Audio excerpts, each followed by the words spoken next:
Chers confrères,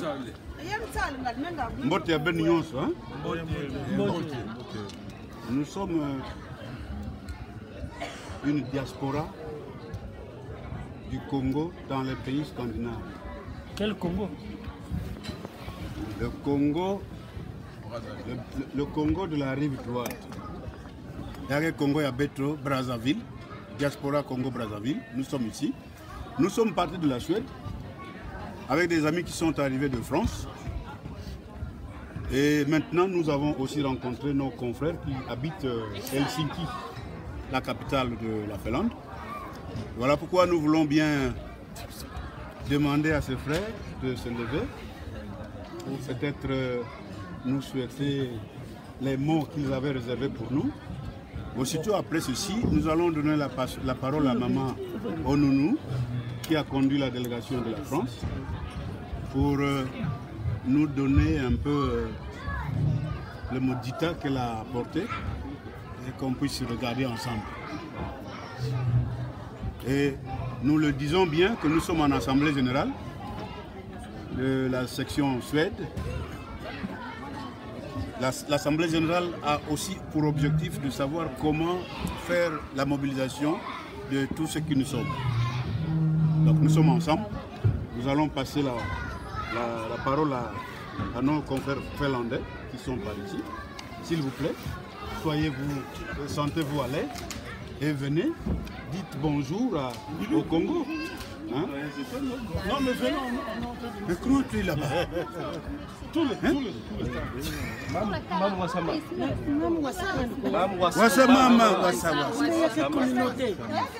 Donc,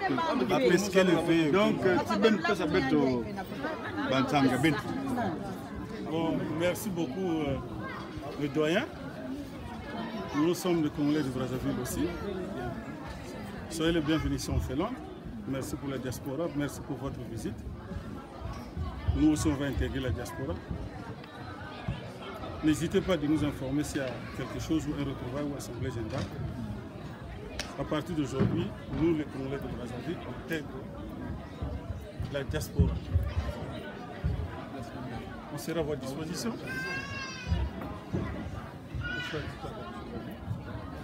Le grand frère a déjà parlé. Ce sont les compatriotes qui sont arrivés, il fallait les recevoir. Donc ce sont les compatriotes qui sont arrivés, il fallait les recevoir. Leur dire un mot en finnois, terre de Toulois, et soyez les bienvenus. On est là, disposés pour toute pensée qui concerne le Congo. Rien que le Congo. Merci. En finnois? En finnois.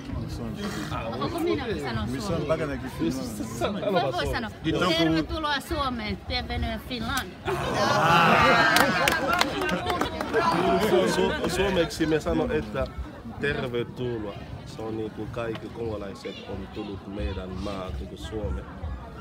Olemme iloinen, että me mietimme Kongo-juttuja, me mietimme miten Kongo voi pärjätä.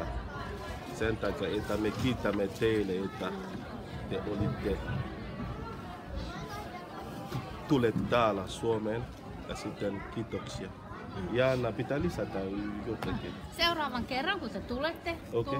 tulkaa, kertokaa aikaisemmin, te voi nukkua täällä, te voi järjestää. La prochaine fois que vous allez arriver, dites en avance afin qu'on puisse vous arranger des endroits convenables pour passer les nuits. Ok? Niin. Pitää lisätä. Mitä mä lisätän vielä? No. Niin. Tiedä muuta. Joo, jatka vain. Mitä? Tervetuloa vain, me on vieraanvaraisia. Toinen kerta, niin me tiedetään aikaisemmin, me voi järjestää täällä jotakin. Tulkkiin, kuka tulkata? Joo. Mitä sanoo? Kuuntele. Ne ei kuuntele mitään. Mä sanoin, että ei muuta, ne kertoo meille etukäteen, kun ne tulee, me voi järjestää jotakin täällä. Donc la prochaine fois, vraiment, on sera au point pour vous recevoir. Donc soyez les bienvenus. C'est un plaisir aussi de recevoir les Congolais de Brazzaville. Donc venez régulièrement. Merci. Merci. Soyez les bienvenus, les frères de scandinaves, nous les frères de la LCK, on vous souhaite les bienvenus. Merci. Donc, c'est par ces mots que nous disons merci pour l'accueil très chaleureux que nos amis de Finlande nous ont réservé. Maintenant, nous allons donc respectueusement inviter Maman Onunu, Maman Diaspora, qu'elle vienne aussi nous dire l'objet de sa visite chez nous. Okay, merci beaucoup de me passer la parole, Papa Bibi. En tout cas, bon, je vais me présenter. Donc, je m'appelle Madame Onunu Agnès. Je suis chef d'entreprise et actuellement, l'entreprise que je dirige emploie 120 salariés. Donc, pour dire que la diaspora congolaise au niveau de nos pays d'accueil nous apporte en plus une valeur ajoutée à l'économie de nos pays d'accueil. Et ce qui nous emmène ici, parce que nous sommes venus à 4, ici, là, pour rencontrer la diaspora de Suède, parce que nous avons un projet que nous véhiculons jusqu'à aujourd'hui. C'est un projet qui a commencé depuis avril 2019, qui a été lancé à Dakar, donc au Sénégal. Et le projet, en gros, je peux dire, aujourd'hui, nous voyons que cette diaspora, un peu dispersée dans le monde. Et quand on parle de la diaspora, on a toujours tendance à voir la diaspora de France. Alors qu'il y a d'autres diasporas, comme aujourd'hui, c'est une joie de rencontrer la diaspora de Suède.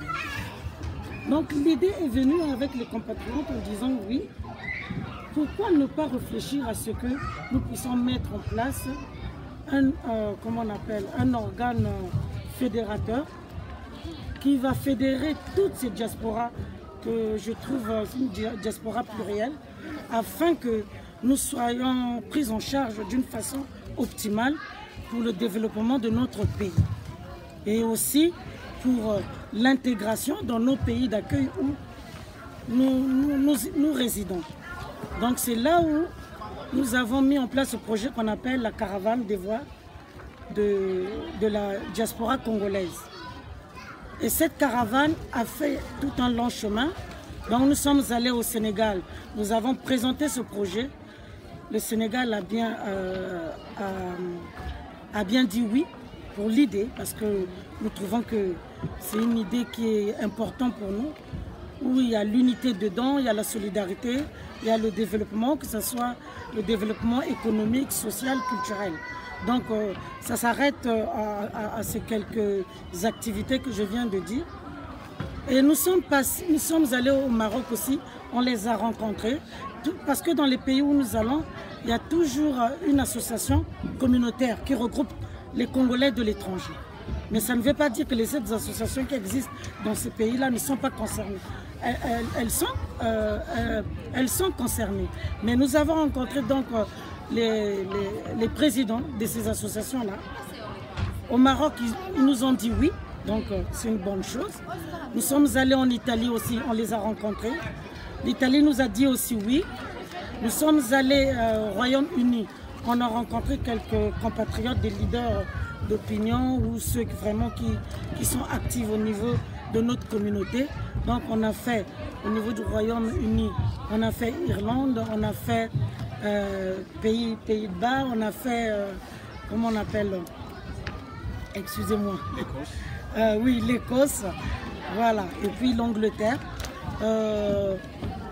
Ils adhèrent aussi au projet parce que c'est très important que tous les pays soient représentés dans cet organe, et quand nous allons pouvoir parler de tout ce qui est projet de développement, au moins chaque représentation apportera sa pierre pour le Congo. Nous sommes allés aussi en Suisse, voilà, la Suisse aussi a adhéré. Là, nous sommes venus ici en Suède, donc on se rend pour parler, on va échanger. Nous venons pour vous consulter, pour voir, pour pour vous entendre qu'est-ce que vous en pensez de ce projet qui est communautaire, parce que ce projet concerne tous les Congolais de l'étranger, en quelque sorte. Certes, nous avons un département des Congolais de l'étranger que l'État a fait le nécessaire pour mettre en place, mais du côté de la société civile, nous n'avons pas une structure représentative qui peut regrouper toutes ces voix et parler d'une même voix quand il s'agit des actions collectives.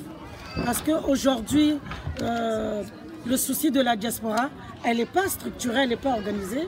Voilà une vitrine aujourd'hui que nous voulons mettre en place tous ensemble afin que cette diaspora soit structurée, organisée.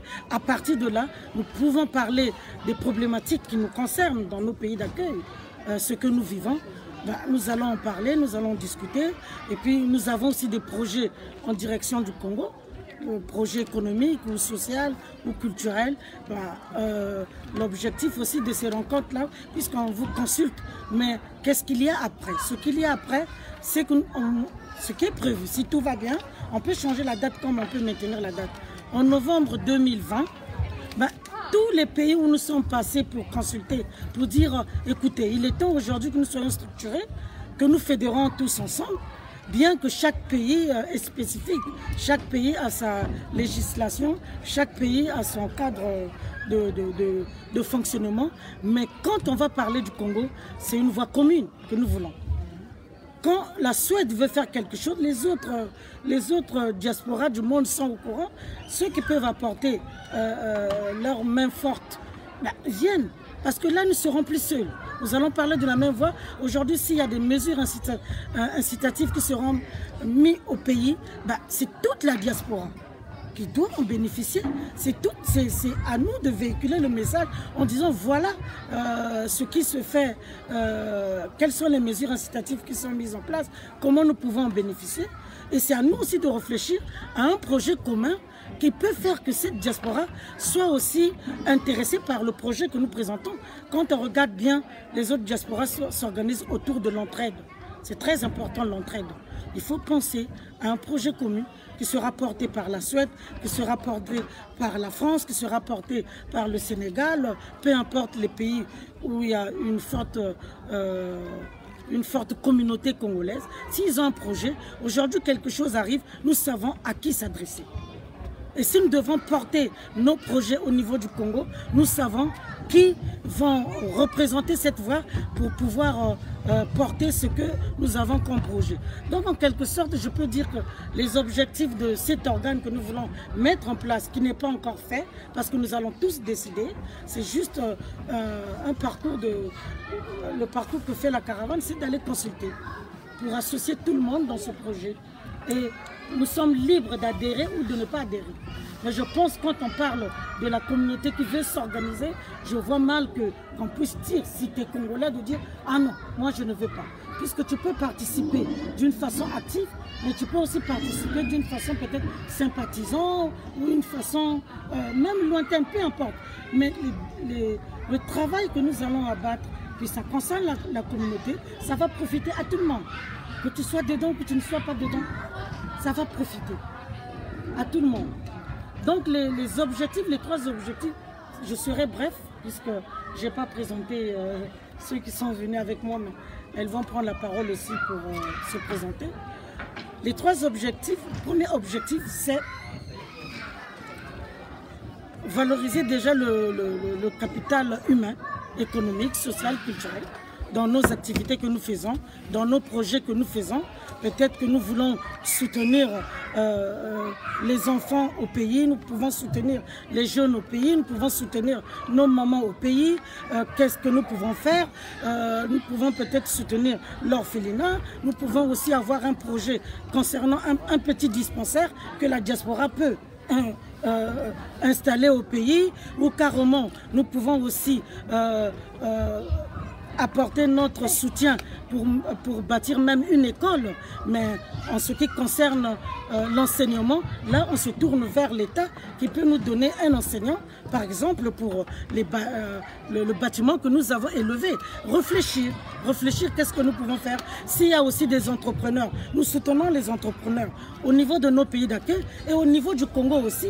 Au moins là, nous aurons une vitrine organisée et je pense que c'est ce que aussi le Congo attend de ses enfants migrants, que cette diaspora soit structurée et organisée.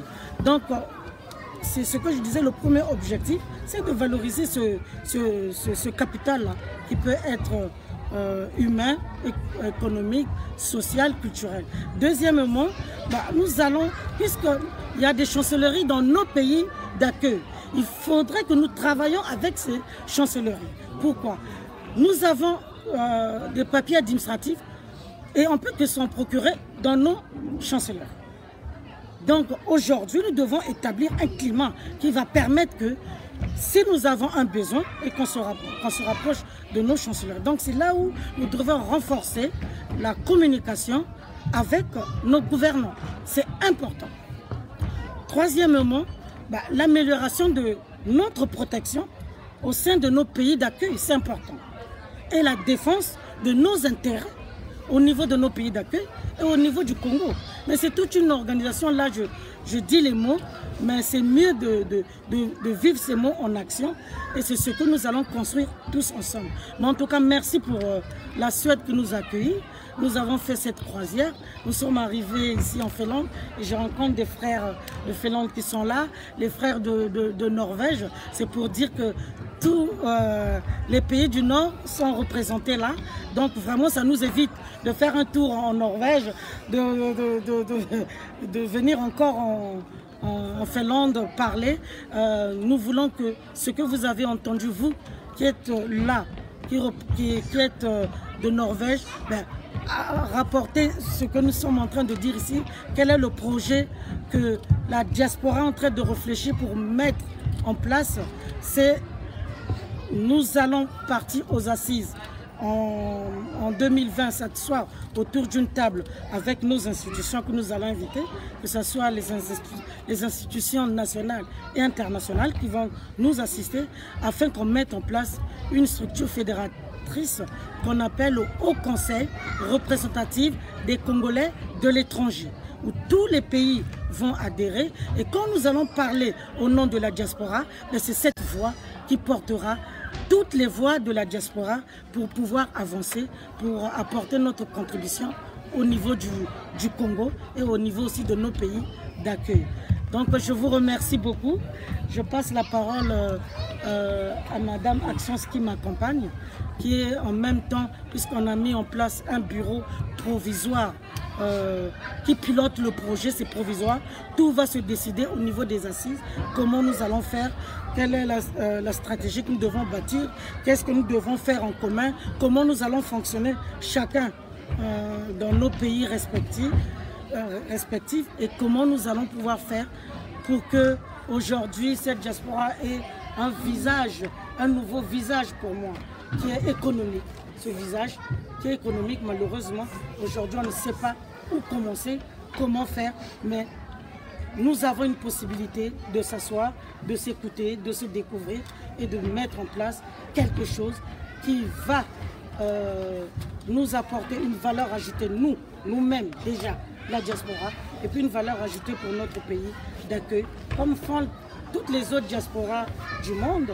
Je peux citer la Chine, je peux citer en Afrique comme Mali, Sénégal, Cameroun, aujourd'hui le Congo emboîte le pas et c'est avec nous tous que nous allons bâtir cet organe fédérateur.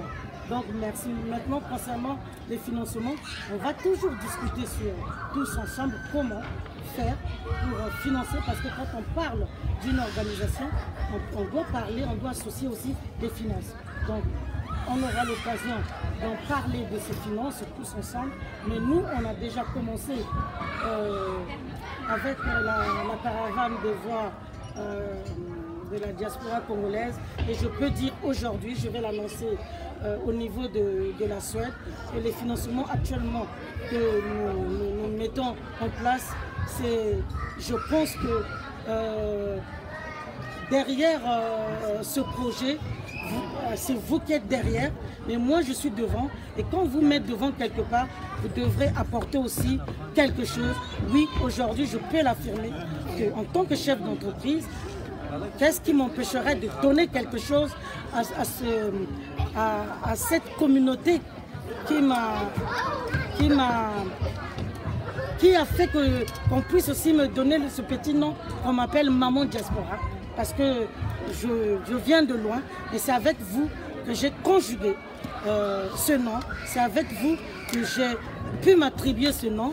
Et oui, j'ai mis personnellement en tant que chef d'entreprise de l'argent que j'ai mis, mais je pense que ce que j'ai apporté ne suffira pas pour ce que nous devons faire.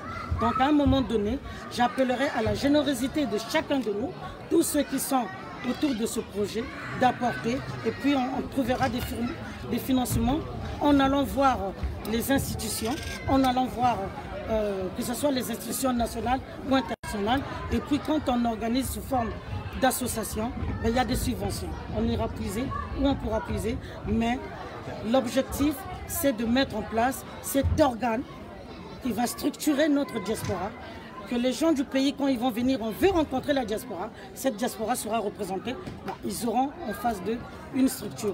Et nous, si on a envie de faire quelque chose, cette diaspora est là pour réfléchir aux projets économiques.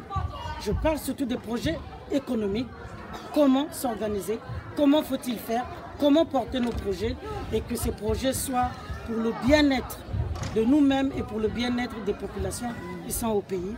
Parce que quelque part, pensons à ceux qui sont au pays. Nous avons tous des parents là-bas. Voilà, merci. Je m'arrête.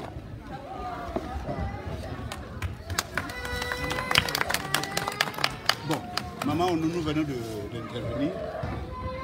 Il y a maintenant la sœur Exance qui va s'en suivre, c'est ça? Bon, je me dis que s'il y a des questions pour l'exposition de maman, c'est peut-être mieux d'attendre que les autres se présentent aussi. Mais nous vous prions d'être un peu succinct parce que le temps peut nous surprendre. Merci. Si vous avez... Bonjour, moi c'est Axence. Donc je suis avec Agnès Omoni. Voilà, si vous avez des questions, elle a tout dit, hein, mais bon, c'est l'aperçu. Et si vous avez des questions, comme on est en train de repartir, on va prendre voilà, quelques questions, surtout pour nos frères de la Finlande. Oui. Et puis la plateforme existe déjà et on peut répondre. Voilà, c'était déjà ça qu'on se retrouve. Voilà. C'est l'essentiel. Les questions peut-être viendront après. Il y a l'humain, vous avez l'humain, le site. Faire suivre les questions. Merci à vous. On nous a pas présenté la délégation Alors, la délégation de la France. Donc, on devrait venir normalement à 6 personnes. Bon, malheureusement, ce qu'on dit, les moyens aussi ne nous permettent pas. Donc, on est venu au nombre restreint en se disant on prend la presse qui est Ziana TV, qui nous accompagne, parce que nous avons besoin de la communication pour que nous soyons visibles et que les Congolais où qu'ils se trouvent, puissent savoir qu'il y a un projet collectif qui est mis en place, c'est par les médias. Donc il y a Madame Doriska qui est là, qui est journaliste de Ziana TV et qui nous accompagne dans ce projet puisqu'on les a sollicités. Il y a Madame Axence, qui est la SG est chargée de mission.